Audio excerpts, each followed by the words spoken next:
Welcome, everyone. Me and Emily are here together in LA. We're the co-founders of Institute FLE, and we're so excited to be here with you. The goal with Institute FLE is to create spaces where, as women, we can talk about things that are not very usual in the workplace and do that in a group where both science comes together, which is why we work with a lot of researchers to bring not only the latest insights of what have been studied about women, but also how can we make this practical and translate when it comes to managing our stress better and showing up as better leaders. How this hour is going to work, we've invited Nadine. We're going to give her a sweet introduction in just a second, but it's a conversational style. I want us to imagine like we are in a room, all of us together, kind of like a circle. So we encourage you to ask questions in the chat and to participate. We want to hear about your stories. And if you have like very big questions, we're going to leave the last 10 minutes of this call so you can pose them directly to Nadine. Okay, all right. Nadine, welcome. Thank you so much for joining us today. So Nadine is a facilitator, trainer, certified coactive coach with a PhD in psychology. Her work focuses on building inclusivity, psychological safety, where people can truly feel that they belong. And Nadine has over 10 years of experience across sectors, from global companies to public institutions, to blends research and practical insights to support healthier and more humane workplaces. So again, welcome, Nadine. We're very excited to have you. And I would like to any words from you. Thanks for having me. I'm delighted to be part of this, and lovely to meet everyone who's joining us today. And thanks for the kind introduction. Thank you. So to start off, could you please explain what psychological safety means in a context of the workplace? And for someone who never heard this term before, what does it mean? Yeah. So let me start with the definition. So psychological safety, put very broadly, means do people or do I feel safe to speak up in a group, in a team, in my organization, to ask questions, to maybe admit mistakes or concerns I have, doubts I have, but also share ideas. And especially when we're looking at things that might feel a little bit more risky. So maybe I have a half-formed idea that I want to put out there that's not yet fully formed, or maybe I do have sort of an out-of-the-box, thought that I want to share. But I might also have a question, and maybe many of us know that we've been in places where we felt like hesitant to ask because we don't want to appear like it's a dumb question. And we might not ask, or we might not feel comfortable to express a concern. Maybe everyone on the team is super excited, and I feel like maybe we're missing something, or maybe we haven't really thought that through. So psychological safety is essentially that feeling that I can bring all of that to the workplace without a fear of being embarrassed, punished, or being seen as like less competent or too soft or too weak, or ridiculed for it. And this can be a whole spectrum, right? Like I can be worried that people make like a snarky comment or make fun of me or exclude me in the future. So essentially, if I have psychological safety, I feel safe to be myself, but also to make mistakes also as a team.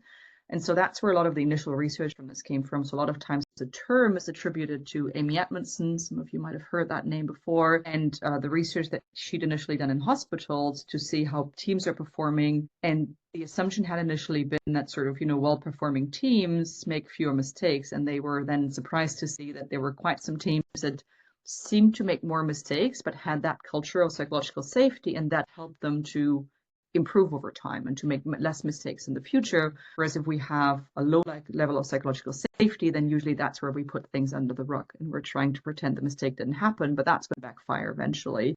And so it's become a much bigger concept, and then also picked up by Google and other large companies to explore further, to say this is what we need, not just for our well-being, but also to be able to be innovative, to learn, to move forward. So in a nutshell, it's maybe a little bit like the air that we breathe. If it's there, we're not really aware of it. We just take it for granted. But if it's missing, we can really feel it. That makes a lot of sense. And it makes sense when somebody is just holding back as opposed to being able to express their ideas. And it makes a lot of sense also for the innovation for the companies. No wonder that Google picked this up as well.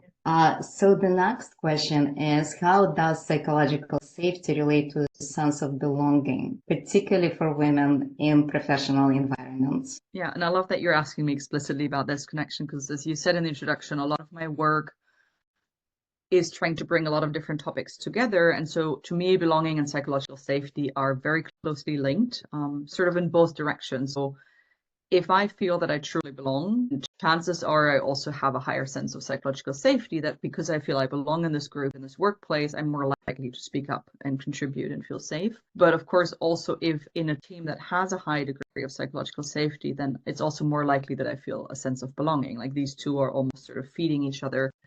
And I feel especially for women, if we look at women in more male-dominated environments, especially leadership positions, then both of these can be more fragile. So if I'm the only woman in the room, or one of very few in the organization, or at this level maybe of leadership, then often it's harder for us to feel that sense of belonging, because I don't see many others who are like me in a way. Like I might feel like I'm already an outsider just in terms of numbers. But also if we think about sort of day-to-day behavior that we see, and psychology shows that over and over again in studies, that there's all of that sort of unconscious bias and sort of micro aggressions or micro invalidations, and those don't have to be intentional. Like I'm not saying that, the people who do these kind of things might do that out of being convinced that, women shouldn't be there. But it's just such an internalized behavior that as a female leader, I might feel that I'm interrupted more often than my male colleagues, or sort of, I'm not being heard, and then some other person says the same thing and they get all of the applause for it. I think a lot of women have experienced that in the workplace. I might see that my ideas are being dismissed, or I'm not even asked, or, I've interviewed a lot of women in leadership positions who share that, yeah, I'm the leader. Then we come somewhere and the client assumes I'm the assistant and goes to the, male person on the team who might be a lot more junior, but they must be the leader because they're the men in the room. And so all of these might feel like very small, like situations, but I think a lot of women know these kind of feelings, and that's not going to add to your sense of belonging. Like if that's what I experience, I might feel less of a sense of belonging. And if I'm not sure I truly belong, I think then it's also more difficult for me to have that sense of psychological safety. So in a way, both of them go up or both of them go down. And so if I don't feel valued, if I don't feel that sense of belonging, it's also difficult for me to have that sense of psychological safety and truly bring everything that I can bring, right? As a leader, for example. So I might hold back on certain things that could really take the team forward or take the organization forward because I don't feel safe and it might feel too risky. I think a lot of us can relate to this meeting, and it's us who is the leader, and maybe even our assistant who is male, and we're being talked over, and the conversation goes to the male being present in the room. And maybe for the women that are here today, do you recognize this? Like, have you ever felt that you don't belong or that you're not safe to express who you are at the workplace? So the next question is really to flow to the same belonging uncertainty. And can you help us to understand what does it mean, and how would that affect somebody's confidence, motivation, and overall well-being? Yeah. It's sort of it's a concept that's been coined in psychology to say, if I don't feel that clear sense of belonging, then that's when we talk about belonging uncertainty.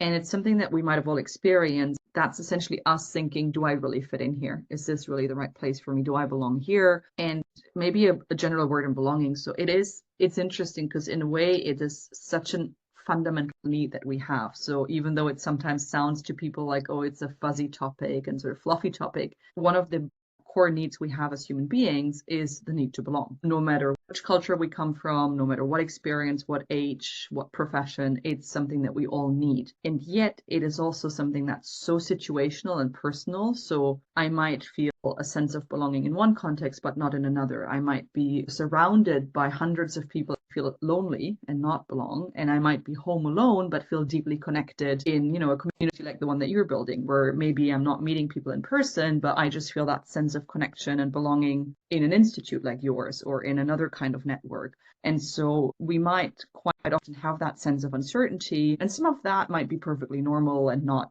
be a big issue. But if half of my brain is constantly busy with wondering, do I belong here? Do I fit in? Am I being respected? Is my competence being taken seriously? Then it is tremendously draining, because we are spending so much of our precious mental energy not on doing a badass job as a leader, but actually a lot of our energy goes into second guessing, scanning the room, looking for sort of, nonverbal feedback, trying to perform in a certain way so that we're seen as a leader, we're being respected. And so it actually really takes away a lot of our ability to perform up to our own best and what we can. And I've often seen and talked to women, for example, in coaching, where I would say, these are amazing women with, leadership qualities, competence in what they're doing, fantastic human beings who have so much to offer to the organization or their team. And they fall short of what they can do because they're so busy. And it's not their fault, not at all. It's usually the environment that we're in. But the environment they're in keeps them so busy thinking, am I right here? Am I good enough? Maybe I shouldn't be doing this. Maybe someone else is more suitable. That I think we're also missing out on a lot of talent and a lot of opportunity in those organizations. And of course, that also contributes to psychological stress. Yeah, exactly. So I think that's where we can make the connection to stress, that if I have a lot of belonging uncertainty and that combined with, lack of psychological safety.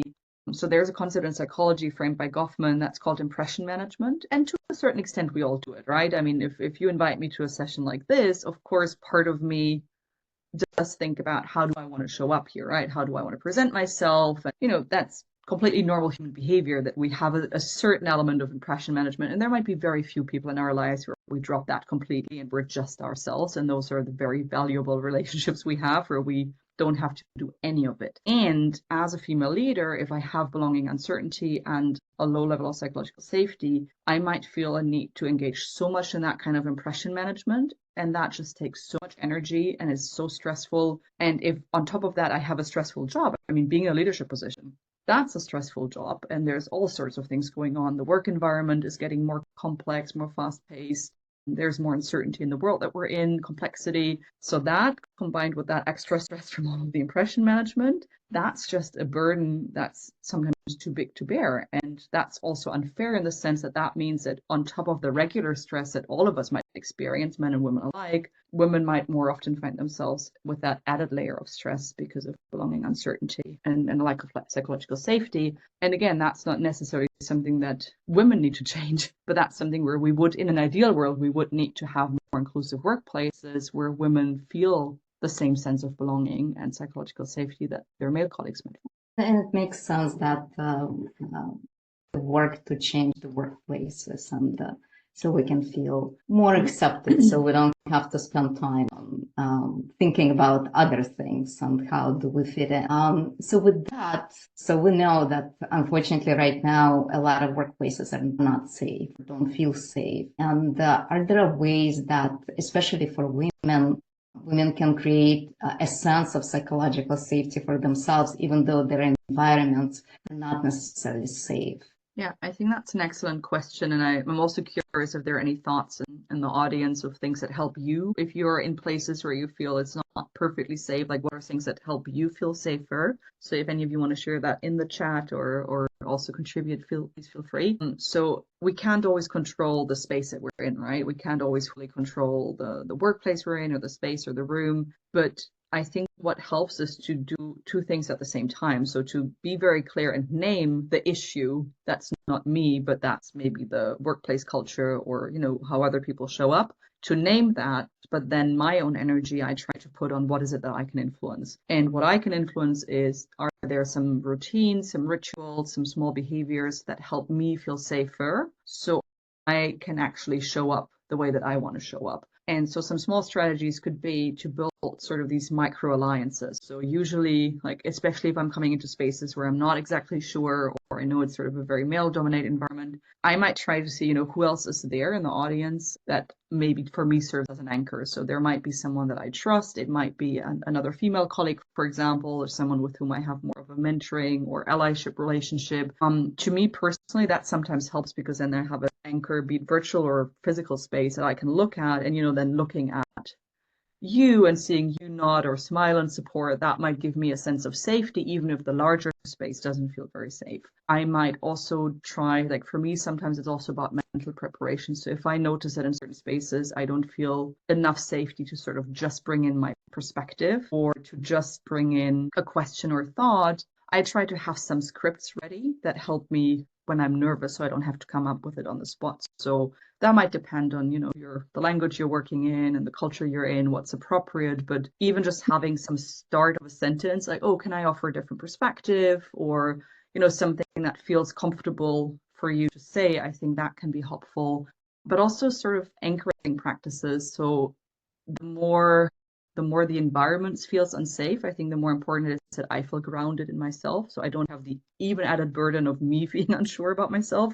And so that could be the typical things like journaling or some breathing or mindfulness exercise. It helps me. I'm a huge fan of like small mini mindful moments that I find more realistic to include in a busy day. So a couple of breaths before I go into a meeting, but also being aware of sort of our own inner critic and how to shut that up for a bit, and sort of, using some kind of affirmations that help me sort of put the focus back on me and say, I know I know I have a right to be here. I know I have something to offer. And so I become less focused on other people and more focused on what I can do. But also sort of, finding those pockets of safety, if I can say so. So maybe the larger organization doesn't feel safe, or my larger team doesn't, but maybe there's a kind of formal or informal reciprocal mentoring that maybe there's another female leader or male leader, but maybe another person with whom I have that more trusted relationship, and we can catch up every now and then to talk about certain things that I might not feel fully safe to bring up in the team.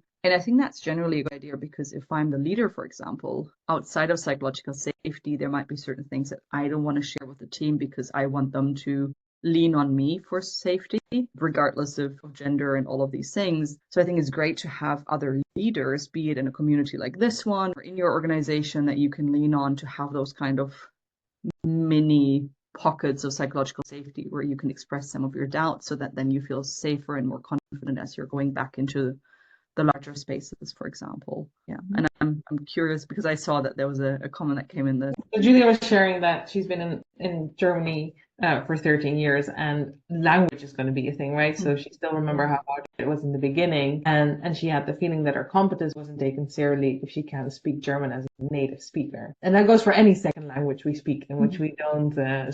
So the feeling didn't disappear completely, depending on the situation and context with who you're talking and how well you know each other, like you mentioned before, but it still somehow presents itself, sometimes more, sometimes less. And thank you, Julia, for sharing something like that I think a lot of us can resonate with. Like, we are a very international audience, and for many of us, even English is not our first language, right? So just having the courage to speak up, or even having the courage to share what kind of unsafe psychological experiences we've had at the workplace is, and I'm curious your view on this, Nadine, is already creating maybe more safety for us because we do dare to speak up about the parts that are vulnerable. Yeah.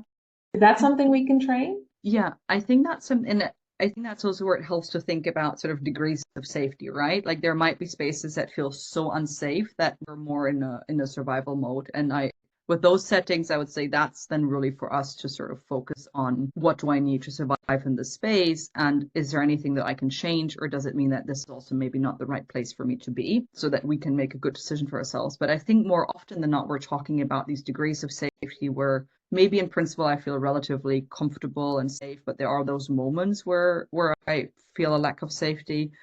And so building on that, at least some foundation of trust that I maybe have with my colleagues, I think sort of then also creating more safety for me and others potentially by bringing some of these things up. So I love what you've shared, Julia, because again, there's a psychological reason behind it as well, that most of us, if not all, we have a certain bias that if someone doesn't speak a language fluent, our brain very quickly makes a connection to intellectual ability and competency. And that's an unconscious bias. So whether we like it or not, most of us might have that very quick sort of judgment that, oh, someone doesn't know how to articulate this very well in language. Our brain assumes they don't know about the thing as such, which of course usually is wrong, because you might be super competent on the issue, just not yet have the language ability to express it in that particular language. But acknowledging that that's usually an unconscious bias means that if I have the courage to put that out in the open and find a way that feels comfortable for me to say, hey, I know that my German is not yet very fluent. I'm giving my best, and I know all of this, and I would love, maybe, or even to offer some alternative suggestions, say, okay, if we talk about this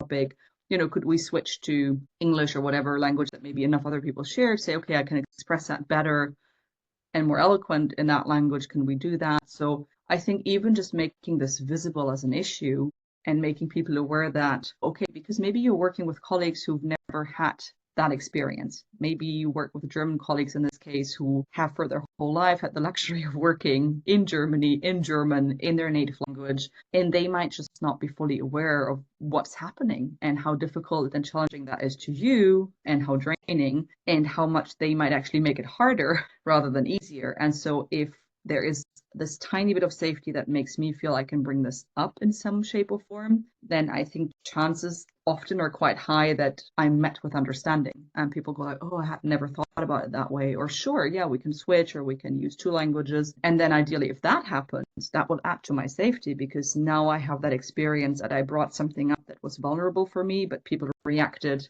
okay or maybe even good to it. That can then strengthen that feeling, of course. But that depends so much on what kind of team you're in and what kind of colleagues. It might be that in the larger team you don't feel comfortable, but maybe with certain colleagues one-on-one you feel comfortable to talk a little bit about it, and that can then create a bit more sense of safety. But I think, yeah, sort of normalizing some of that conversation as well and putting some of those things out in the open. And that's, I think, again, where sort of finding allies also comes in, that maybe you're not the only person in the organization who has that experience, and so finding people who share the experience can be quite empowering, but it can also help you be not just one voice who's saying it, but maybe be multiple people who are bringing this up so that you feel less on the spot, or it's also more difficult for people to discount it as a you issue, but to see that no, there is a larger issue. So I think this is what's behind a lot of the employee resource groups that we see. I think those are called different in different countries, but sort of these employee networks around a shared topic. So I think that's one of the places where we can get some of that initial safety to then bring it back into the larger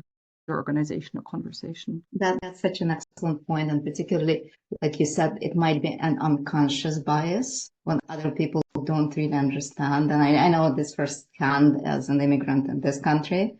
And in the beginning, knowing the subject matter, but maybe not being able to express this. And really, you brought an excellent point because other people might not understand the issue at hand. And so when you come vulnerable and you just share that, hey, I understand the subject, but English is not my first language, or German is not my first language. Then it becomes like a different situation. Yeah. Thank you. That was like a really good insight. Yeah. I'm curious if you could speak a little bit, because I can imagine, Nadine, that like being vulnerable takes a tremendous amount of courage. If you don't feel safe, how can you build this? Because I think often maybe as women we want to say something, but then there's still something that actually holds us back, and it's this tug of war that actually takes a lot of energy. Probably. And this might now be my bias as someone who's also doing coaching, but I would be curious. I mean, both for myself, if I would observe it, or if I had a client bring this to me, I think my first curiosity would be to do a little bit more reflection, exploration. What is it that's holding me back? And what I mean by this is, have I had experiences in this setting that give me some evidence that it is indeed unsafe? And that, because I think there is an element of also being very mindful of protecting ourselves in those positions. And so maybe I've actually did have experience before with these very people that gives me quite some evidence that yes, my sort of warning system is right. There is a real kind of threat here, and I might cause myself even more stress if I'm opening up too much. And then to say, okay, if that's the case, what are sort of these mini moments of influence I can have? Would it help me to find other people that I feel sufficiently comfortable with to bring this up in one-on-one conversations, so that at least there's some outlet for it. I can sort of test the water and the reaction with those people and then see how that evolves. Or, I mean, at times that might also be investigating what are some anonymous ways of reporting something in the organization. Like sometimes it might also be that I have a certain need or I experience a certain kind of behavior that might feel discriminatory, and then to see, okay, are there any mechanisms within the organization that I can bring this to the attention of the leadership without having to expose myself? Unfortunately, a lot of organizations still have a lot of homework to do in this area, but I think even just being aware what my options are.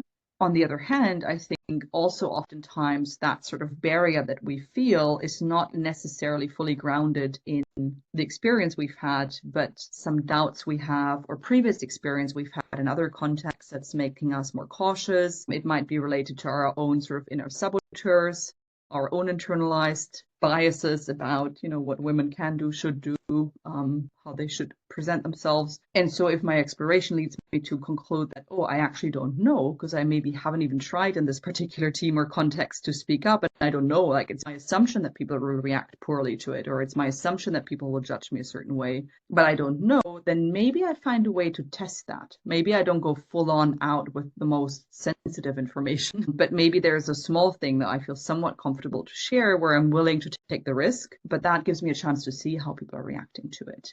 And then depending on how that reaction is, I might see that, okay, actually it's safer than I thought.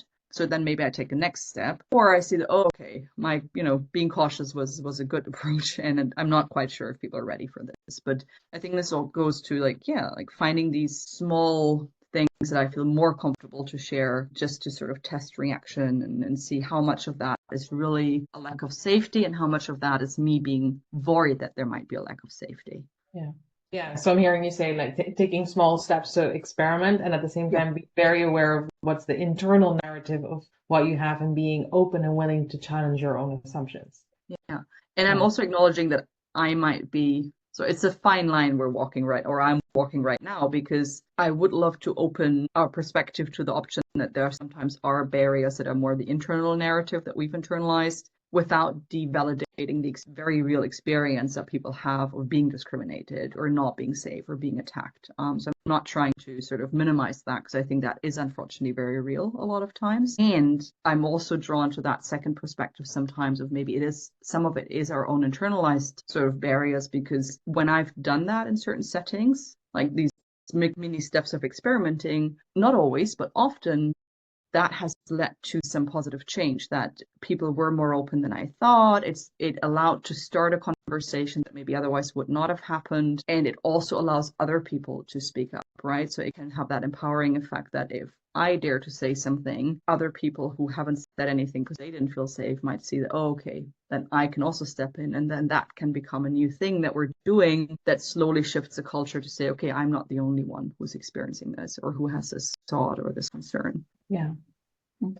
I would love for us to talk a little bit more about, we mentioned stress a little bit. If we dive into that even deeper, so for those of you who do not know us yet, but both of us have experience with burnout, and I burned out when I was 28 in a corporate setting. Did not feel safe at all to speak about this in a time where the concept wasn't even challenged in terms of like, what is it? It doesn't exist. But we're seeing actually rising levels of women burning out in the workplace. And I was wondering if you can speak a little bit to maybe your research or how you see the link between burning out, experiencing stress, different kinds of stress, you've already mentioned that, and a lack of belonging. Yeah.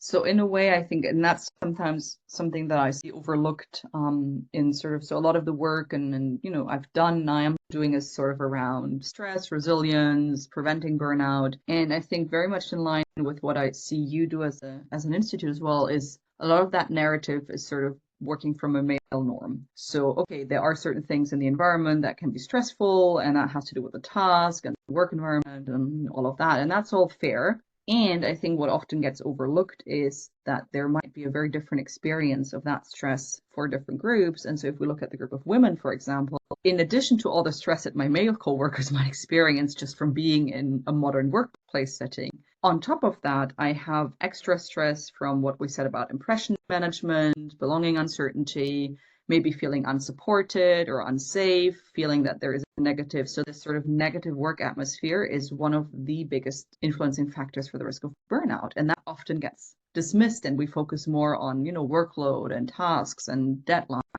But one of the biggest factors in burnout is that I feel there is a negative work atmosphere. I might feel harassed, bullied, or on a smaller scale, just sort of ignored or not seen, not recognized, not respected, not safe. And that can accelerate burnout. And that disproportionately, I think, affects marginalized groups such as women in many industries. Then that might intersect with other identities. So maybe as a woman of color or someone who has a disability, like that might then even be reinforced much stronger. And then, of course, burnout is not just about what's happening in the workplace, but then maybe outside of work as a woman, I also have an extra burden to carry because maybe I do more of the care work, maybe I have a higher mental load. So all of these things that at some point might intersect in a way that makes it a lot more likely for a woman to burn out than a man. What we see in the research is that usually also sort of the reason for burnout is quite different between men and women. And then for women, it is more around this sort of combination of lots of different stressors, but also that question of, do I feel, if I have a low psychological safety and low sense of belonging, I might feel more isolated. That feeling of isolation accelerates burnout. And so if people are burning out, I think still, unfortunately, a lot of organizations, it's quickly discounted as a you issue. Like, you don't have the right coping skills. You're not resilient enough. But it's a systems issue.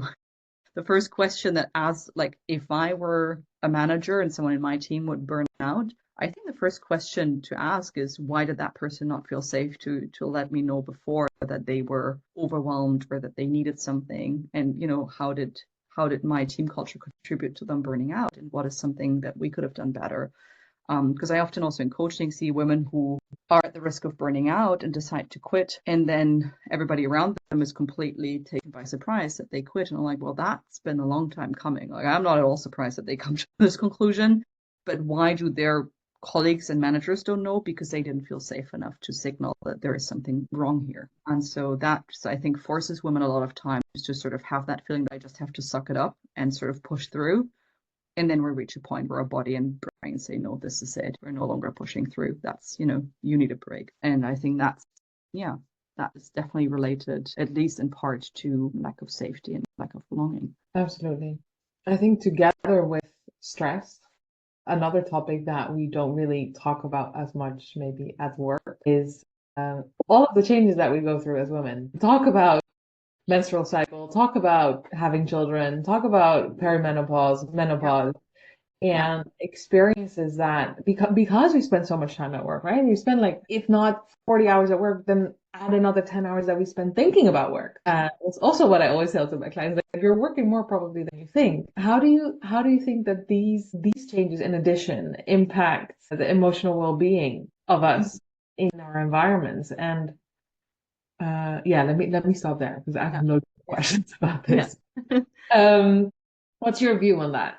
Yeah, no, I love that question because I think that's also something that we don't talk about enough. And it's also, so here I have to be fully transparent. So I'm not an expert on hormonal changes. I know you've invited experts on that, but of course, I know my own experience, and I see it popping up with clients when I work with women in different positions, that as women, hormonal changes do impact us. It can impact our mood, it can impact our focus, our sleep, our energy. And there might be certain things that we struggle with more or less. So, I have quite a few, both friends and then also clients who, for example, are experiencing endometriosis, and they might have times in the months where they are just in so much pain.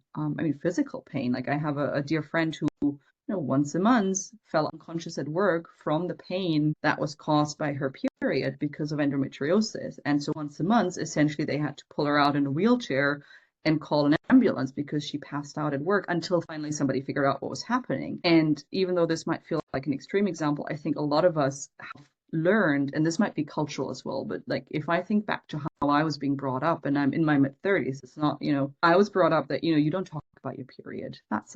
You don't talk about it. You just, deal with it. Maybe you talk about it with your female friends a little bit, but other than that, you keep it to yourself. And you show up at work and you do your thing and you don't talk about it.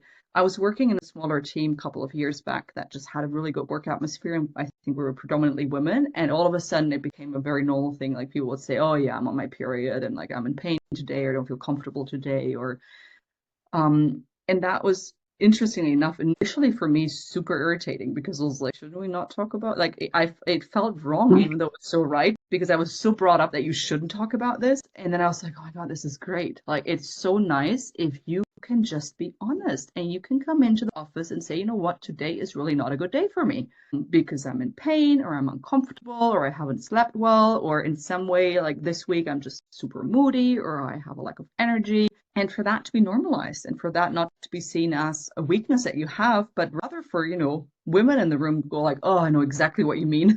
And for the men in the room to sort of make space for that, and take that as a normal thing. We're accommodating men in the workplace, why not also accommodate women in the workplace? And that might have to do with more flexibility around schedule, like when certain things are happening, for it to be okay. I know in Spain, I believe they've added this idea, like in Spain, you now are legally entitled to have additional sort of days off work when you're on your period.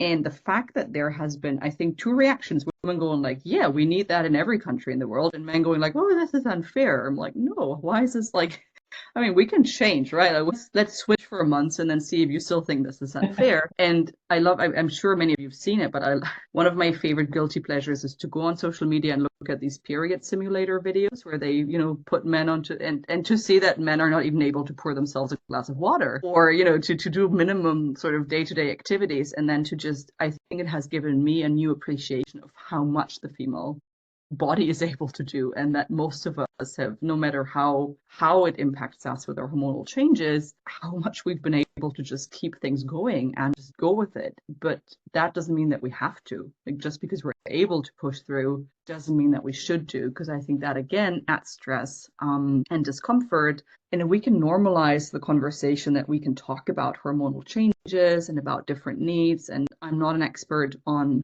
menopause, but that's what I'm hearing from older colleagues who say, that might come with a whole new bunch of challenges and changes in your body and how you feel and your energy levels or your needs or how you feel about the temperature in the room. Why does that have to be a taboo topic? I mean, that's something that's absolutely not talked about either. And so I think acknowledging that if we're coming to work, our biology comes along with us, whether we like it or not. And to normalize that, I think that's an important step in coming to more inclusive workplaces. I think also understanding that we've had such double standard in that, if men have an outburst of anger on something, we're like, oh, it's a male thing. They sometimes get angry and they're dominant or assertive. Well, I mean, we tolerate that, and that's probably also changes that men experience in their mood and in their sensitivity to certain things. Like, I'm not an expert, like I said, but I've come across some interesting research that shows that, male bodies also go through hormonal changes. We don't talk about that, but that's just accepted. That's how men are. So why can't we normalize it in the same way for women? Acknowledge and have that. And I've worked with women who had the luxury of working in all female teams where that had become more normalized and where you would be able to talk about it, or seemingly simple things. Like, I know for a lot of women, certain times of the month, it feels comfortable if you can put like a hot water bottle on your belly or something.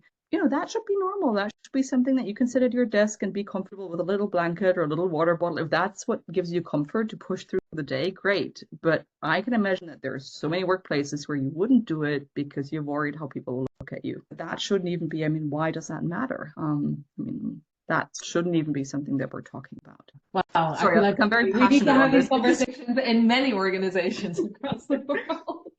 But it's good. We need to start somewhere, right? And so having you talk about these topics in this space is amazing. And I can imagine that for the women that are listening, there must have been something that resonated with you, or maybe a question that you have for Nadine, or maybe something you completely agree with, or not, but that you experience differently.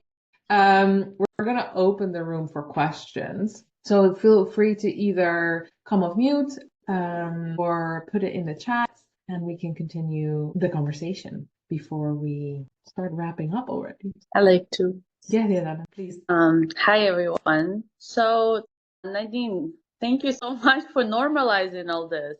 Just listening to how you talk about this already made it okay. Like, there's a shift in that. So I really appreciate that.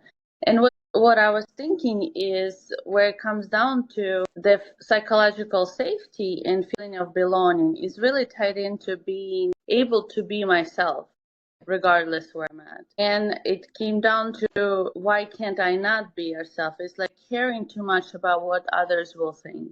And then the choice becomes can I care more about what I think and feel rather than what others might think? Vulnerability is really being honest about all these things. And with normalizing, like really normalize the reality of our experience as women in the workplace. And I really applied this. I've experienced all this in the work, in a leadership position that I was. But I also can relate to all this in a family setting. you know? And then I was thinking, like, how do I recognize when it's my own thing about not being able to be myself in the workplace and I do bring all those different experiences from the lifetime? Or is it maybe the environment is actually just not a right fit for me and it's time to change? I feel like this is where, I mean, I can't really do that with family, you know? So anyway, these were just my thoughts and things that came to me. So. And you've said that so beautifully. I'm still in awe. Like you've put that together so nicely and sort of what's the situation, what's our choice that we have in it, and what does it boil down to?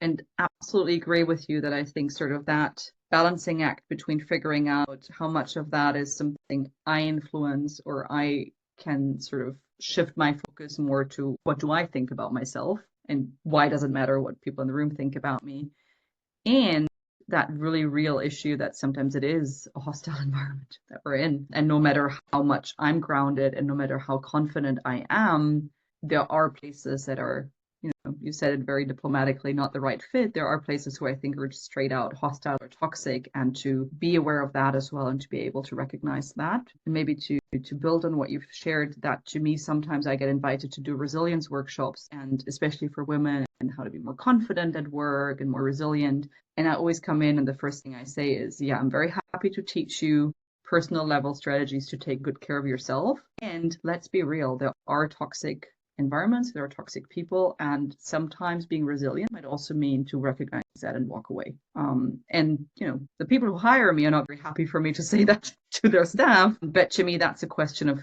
professional integrity to say, like, no, resilience might also mean to have the courage to step away. And I understand that that's also a privilege if we're able to step away, because there's so much that feeds into it, right? We also all have to pay bills and take care of our families, but to even consider that option, that I might walk away from a setting that's not ready for me and the person I am and what I can bring.